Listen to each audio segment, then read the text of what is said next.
अस्सलाम वालेकुम students, welcome back to my YouTube channel knowledge gateway. आज के इस वीडियो में मैंने सॉलिड स्टेट इलेक्ट्रॉनिक्स के न्यूमेरिकल के सॉल्यूशन दिया है और इसमें बुक के लास्ट के 8 न्यूमेरिकल्स थे। 8 न्यूमेरिकल्स का मैंने करेक्टली सॉल्यूशन इस वीडियो में बनाया है। So let's begin with the first numerical, जिसमें पूछ रहे हैं a gallium germanium diode has a voltage drop of 0.4 volt. There is a point between 0 and 4 when 12 milliampere यहाँ पर करंट है, 12 मिली एम्पेयर का flow through it the same 470 ohm is used. 470 ohm यानी resistor use हो रहा है। What battery voltage is needed. अब इसमें बैटरी की वोल्टेज क्या है, जब हमारे पास वोल्टेज ड्रॉप होगा उस बैटरी के अक्रॉस 0.4 वोल्ट का, और उस बैटरी के अक्रॉस जो करंट है हमारा वो 12 मिली एम्पेयर की एम्पेयर से फ्लो कर रहा है और उसमें रेजिस्टर 470 ओम का लगा है। इसमें हम दो फॉर्मूले यूज़ करेंगे। सबसे फर्स्ट वाला है ओम्स लॉ का। वी आर यहाँ पर हमने वोल्टेज ड्रॉप रेजिस्टर का निकालना है, रेजिस्टर के अक्रॉस कितना वोल्टेज है। फिर हम बैटरी का वोल्टेज, जो हमारा जो वोल्टेज ड्रॉप है, और वी आर वाला वोल्टेज निकालेंगे। इन दोनों को ऐड करके बैटरी की वोल्टेज मिल जाएगी। तो सबसे पहले ओम्स लॉ हमने यूज़ किया वी आर को फाइंड करने के लिए। V equals to I R, जो ओम्स लॉ है नॉर्मल, बस इसमें वी को आर से रिप्रेजेंट कर देंगे। आई करंट हमारे आई जो है इसमें 12 एक्सपोनेंट 3 है। 12 एक्सपोनेंट 3 कहाँ से आया, 12 मिली एम्पेयर यहाँ पे जो मिली है इसका मतलब होता है एक्सपोनेंट -3। जहाँ जहाँ आपको करंट की वैल्यू में मिली दिखेगा आप उसकी जगह मिली की जगह एक्सपोनेंट -3 रख लेंगे।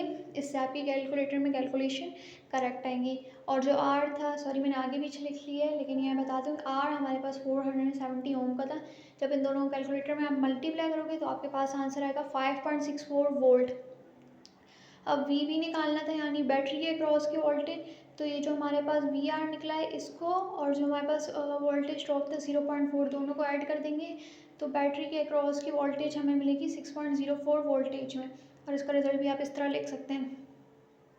अब मैं सेकंड न्यूमेरिकल बताऊँ, जिसमें पूछ रहे हैं इसमें पूछ रहे हैं semiconductor diode laser has a peak emission wavelength और 1.55 माइक्रोमीटर। ये यूज सा जो बना है दैट्स कॉल्ड माइक्रो, और इसकी वैल्यू होती है exponent -6 point. It's band gap energy को कहते हैं, और उस एनर्जी को हमने जूल्स में नहीं निकालना, इलेक्ट्रॉन वोल्ट में निकालना है। इलेक्ट्रॉनिक्स की बात है इसलिए इस बार एनर्जी को हमने 1 मिनट इलेक्ट्रॉन वोल्ट में निकालना है। क्वेश्चन और ये बहुत दूर दूर लिखा है, आई होप आप लोगों को समझ आ जाए। अच्छा, ये जो लैम्डा था 1.55 माइक्रोमीटर हमें दिया हुआ था, माइक्रो की जगह हम लगा देंगे एक्सपोनेंट -6 मीटर रहेगा। और सी और एच दोनों कॉन्स्टेंट्स हैं, इनकी मैंने वैल्यू लिख ली। मैंने लास्ट वीडियो में बताया था कॉन्स्टेंट्स की आपको कभी कभार एग्जाम में वैल्यू दी होती है, लेकिन आप लोग प्रैक्टिस करेंगे तो इंशाल्लाह आपको याद हो जाएगी। और एनर्जी निकालनी है बैंड गैप की, लेकिन निकालनी है इलेक्ट्रॉन वोल्ट में। सबसे पहले हम जूल्स में निकालेंगे। जूल्स में निकालने के लिए सबसे इजी फॉर्म है equals to H C upon lambda. तीनों की वैल्यूज हम डाल देंगे। सबसे पहले ऊपर हम दोनों को मल्टीप्लाई करेंगे, प्लांक्स कांस्टेंट और स्पीड ऑफ लाइट को, तो आंसर आएगा 1.989 एक्सपोनेंट -27। जब इसको इस लैम्डा की वैल्यू से डिवाइड करेंगे तो जूल में जो एनर्जी आएगी वो होगी 1.28 एक्सपोनेंट -19। अब इस जूल की एनर्जी को इलेक्ट्रॉन वोल्ट में कैसे कन्वर्ट करना है, याद रखें एक इलेक्ट्रॉन वोल्ट में 1.6 एक्सपोनेंट -19 जूल होते हैं। अगर ये एनर्जी की वैल्यू इलेक्ट्रॉन वोल्ट में होती और आपको फिर जूल में कन्वर्ट करनी होती तो आप इसी वैल्यू को इस 1.6 एक्सपोनेंट -19 से मल्टीप्लाई करते।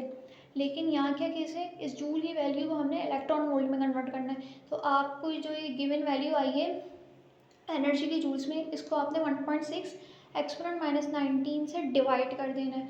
So you will get the answer 0.8 electron volt. याद रखें एग्जाम में भी ऐसे ही करना है जिस तरह की मैंने कन्वर्शन बताई है, और रिजल्ट एंड में आपने लिख लेना है। थर्ड बार न्यूमेरिकल में आपको दो डायग्राम्स दी है।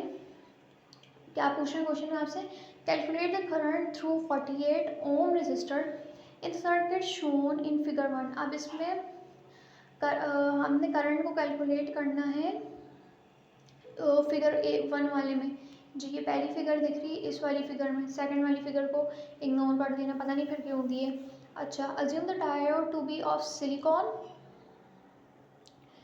And forward resistance of each diode is 12। Data में आपने लिखना है ये जो यहाँ पर 10 वोल्ट हमें दिया हुआ है ना, सबसे पहले इसकी वोल्टेज लिखनी है, और जो सेकंड फिगर है उसमें 0.7 वोल्ट दी हुई है ये लिखनी है हमने। और ये आर डी जो है, ये वाला जो रेजिस्टेंस है हमारे पास 1 ओम है, ये इस सेकंड फिगर में D3 के नीचे। अब इसको सॉल्व कैसे करना है, इसमें हम लगाएंगे 4 फॉर्मूलेस, और इसमें चीज़ें फाइंड करनी है हमने 3। सबसे पहले टोटल रेजिस्टेंस, सेकेंडली करंट, और लास्ट वाला वो जो रेजिस्टेंस है ना हमारे पास है उसका वो वी आर फाइंड करना है, और जो डायोड के साथ लगी। अच्छा, सबसे पहले वी आर ही मैंने फाइंड किया हुआ है, उसका क्या तरीका है। वी आर जो हमारे पास वी की वैल्यू दी है वोल्टेज की 10 वोल्ट की, डेटा में आप लोग देखेंगे, वो उसको हमने माइनस कराना है वी डायोड से। अब वी डायोड हमें अलग तरीके से निकालनी है, क्योंकि फिगर 1 में 2 डायोड्स दिए हुए हैं, और 2 डायोड के अक्रॉस हमें वो दिया हुआ है वोल्टेज। तो जो फिगर 2 में देखेंगे, ये एक टिपिकल सा क्वेश्चन है डायग्राम वाइज, वहाँ पर 0.7 वोल्ट दी हुई है। मैं सबर आराम से समझाऊँ, इस तरह इतने आराम से नहीं आएगा।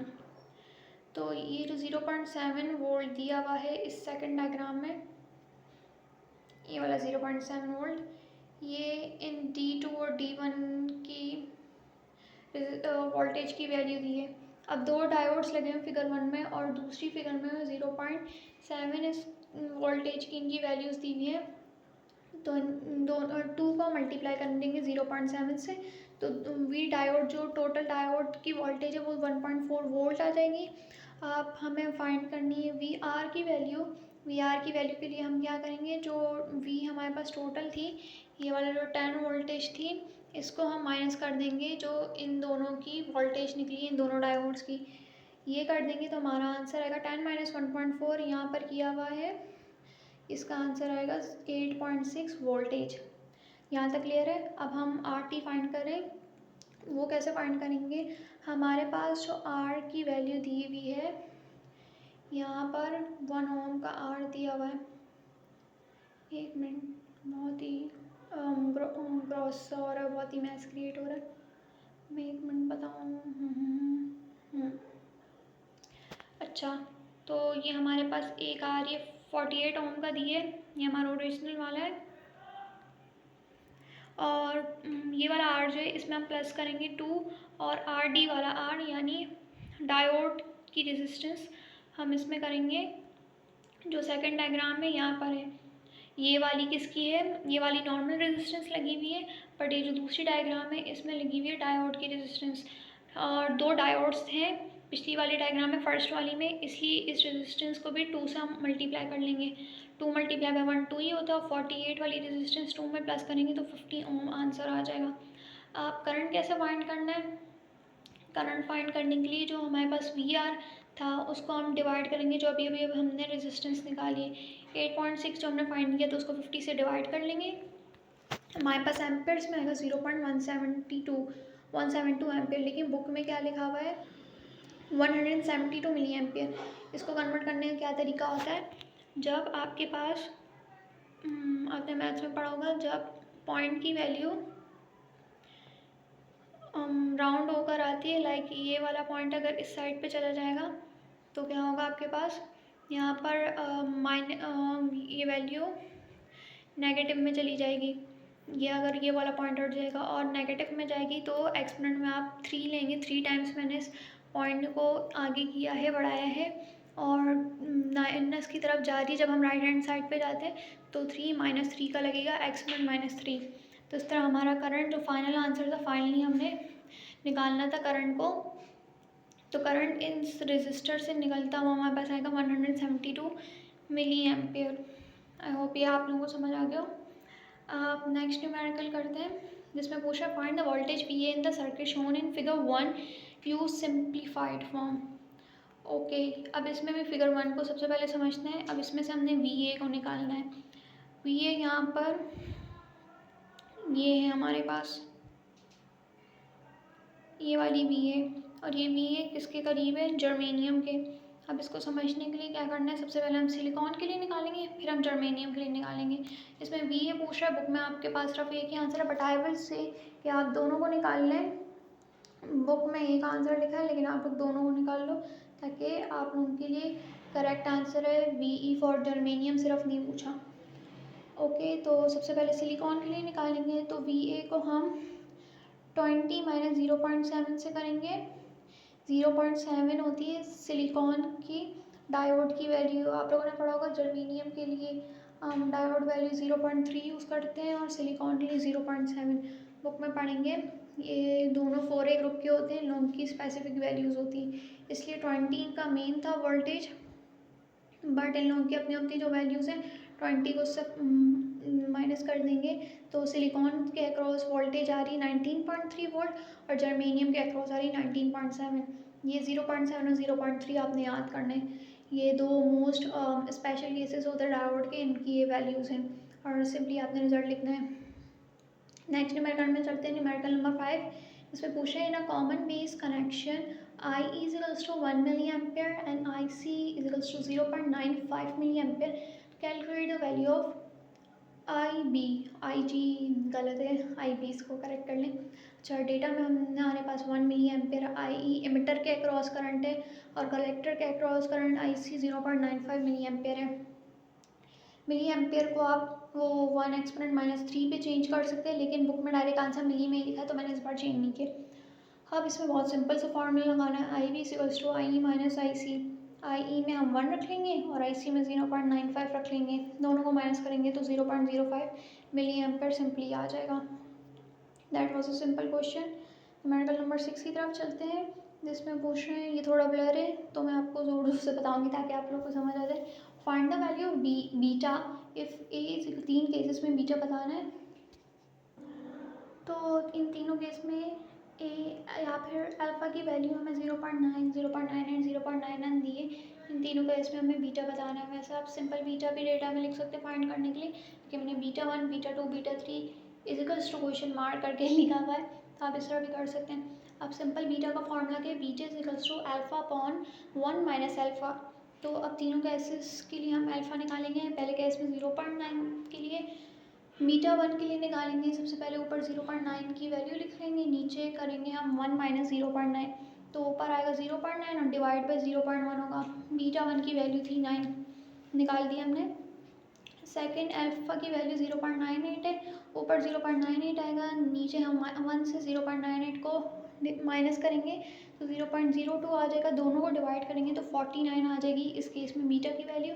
थर्ड केस में 0.99 होगी अल्फ़ा की वैल्यू, उसको हम 1 से जब 0.99 को माइनस करेंगे 0.01 आएगा और इन दोनों को डिवाइड करेंगे तो बीटा की वैल्यू आएगी 99। इन तीनों केसेस में बीटा की वैल्यू है 9, 49 और 99। न्यूमेरिकल नंबर 7 की बात करें, इसमें पूछ रहा है कैलकुलेट आई ई यानी emitter current in a transistor for which beta is equals to 50 and I B is equals to 20 micro ampere. Data में हमने निकालना है mainly I E emitter current, beta वो बेस करंट की value दी है 20 micro ampere. Micro का मतलब होता है एक्सपोनेंट -6, तो माइक्रो के सिंबल की जगह एक्सपोनेंट -6 सिंपली लिख लेंगे और बीटा की वैल्यू हम 50 लिखेंगे। दो फार्मूले लगा रहे हैं, I E equals to I C plus I B, तीसरा I C equals to beta multiply by I B. Solution है फॉर आई ई का, सबसे पहले आई ई निकालने जाएंगे तो हमारे पास आई सी की वैल्यू नहीं है, तो पहले आई सी निकालेंगे हम। बीटा की वैल्यू 50 है, 50 को 20 एक्सपोनेंट -6 से मल्टीप्लाई करेंगे तो 1 एक्सपोनेंट -3 आंसर आएगा। एक्सपोनेंट -3 की जगह हम लिख लेंगे मिली एम्पेयर, मिली का सिंबल डाल लेंगे छोटा जो स्मॉल एम है। फिर फाइनली निकालेंगे आई ई, आई ई की जगह हम, इसका फॉर्मूला था आई सी प्लस आई बी, तो 1 एक्सपोनेंट -3 लिखेंगे, उसमें प्लस करेंगे 20 एक्सपोनेंट -6, दोनों को प्लस कर लेंगे तो 1.02 कैलकुलेटर में मिली एम्पेयर में आंसर आ जाएगा और इसका आप रिजल्ट लिख सकते हैं। फाइनली लास्ट न्यूमेरिकल है जिसमें पूछ रहा है find the rating, find the alpha rating of the transistor shown in figure. ये जो फिगर दी हुई बुक में भी आपकी has determine the value of I C using बहुत alpha and beta rating of the transistor, ये जूम करके दिखा दूँ। IB की वैल्यू 240 माइक्रो एम्पियर में दी है, माइक्रो का सिंबल हट जाएगा तो एक्सपोनेंट -6 आ जाएगा। बीटा की वैल्यू 49 है। मेनली लगेंगे इस पर 3 फार्मूला। पहला है I equals to IC plus IB, second है alpha equals to IC upon IE, और थर्ड है IC equals to beta multiply by IB, जो लास्ट न्यूमेरिकल में भी यूज़ किया है। सबसे पहले IC निकालेंगे थर्ड वाला फार्मूला लगाकर, बीटा की 49, तो 49 को मल्टीप्लाई करेंगे 240 एक्सपोनेंट -6 से, इसको कैलकुलेटर में आप करेंगे तो आपके पास पहली वैल्यू आएगी 11.76 एक्सपोनेंट -6, तो एक्सपोनेंट -6 में आएगी, एक मिनट 11.6 एक्सपोनेंट, वेट, कैलकुलेटर में आप सर्व करेंगे तो आएगा 11.76 एक्सपोनेंट -3, और एक्सपोनेंट -3 की जगह लिख लेंगे मिली एम्पियर, मिली का साइन डाल देंगे। अब अल्फ़ा निकालेंगे हम IC अपॉन IE को डिवाइड करने के बाद, IE उसके लिए पहले हमें निकालना पड़ेगा, उसमें हम जो 11.76 आया है उसको प्लस करेंगे और 0.24 को, आप कहेंगे 0.24 कहाँ से आए, तो याद रखें जो बेस करंट हमारे पास 240 माइक्रो एम्पियर में था, तो मैंने क्या किया, माइक्रो का सिंबल हटा के एक्सपोनेंट -6 लिखा और पॉइंट को लेफ्ट हैंड साइड की तरफ लाया। ये मैंने साइड पर ब्लैक से काम किया हुआ है, मैंने पॉइंट को लेफ्ट हैंड साइड की तरफ लाया तो वैल्यू बन गई 0.240, और जब मैंने इस साइड पे लाया तो पॉजिटिव की तरफ जाते हैं, लेफ्ट हैंड साइड पे जब हम पॉइंट को लाते हैं, और वो पॉजिटिव की तरफ गया तो पॉजिटिव और नेगेटिव होता है, 3 टाइम्स गया तो 6 - 3 हो जाएगा, और आंसर में हमारे पास एक्सपोनेंट -3 आ जाएगा। 6 -6 में जब +3 टाइम हम जाएंगे तो हमारे पास -6 + 3 रह जाएगा एक्सपोनेंट -3, एक्सपोनेंट -3 की जगह अब हम लिख सकते हैं मिली एम्पियर, तो मिली एम्पियर और मिली एम्पियर को एक दूसरे में ऐड कर लेंगे तो आ जाएगा 12 मिली एम्पियर। अब अल्फ़ा की वैल्यू में हम क्या करेंगे, ये हमारे पास IE आ जाएगा, अब जो IC हमने निकाला था 11.76 मिली एम्पियर में, उसको डिवाइड करेंगे इस 12 मिली एम्पियर से, तो अल्फ़ा की वैल्यू आ जाएगी 0.98, और इसका कोई यूनिट नहीं है क्योंकि रेशो में था। रिज़ल्ट में हमने अल्फ़ा की भी वैल्यू निकाल ली और IC की भी निकाल ली, ये आपने सिंपली लिख लेना है। तो ये इस चैप्टर के थे 8 के 8 न्यूमेरिकल्स जो मैंने सॉल्व कर दिए। इंशाल्लाह वीडियो की डिस्क्रिप्शन में इसका मैं लिंक भी दे दूँगी ताकि आप लोगों के लिए प्रैक्टिस के लिए आसानी हो जाए। तब तक के लिए टेक केयर एंड अल्लाह हाफ़िज़, and do focus on your study, और मिलते हैं नेक्स्ट वीडियो में, तब तक के लिए अल्लाह हाफ़िज़।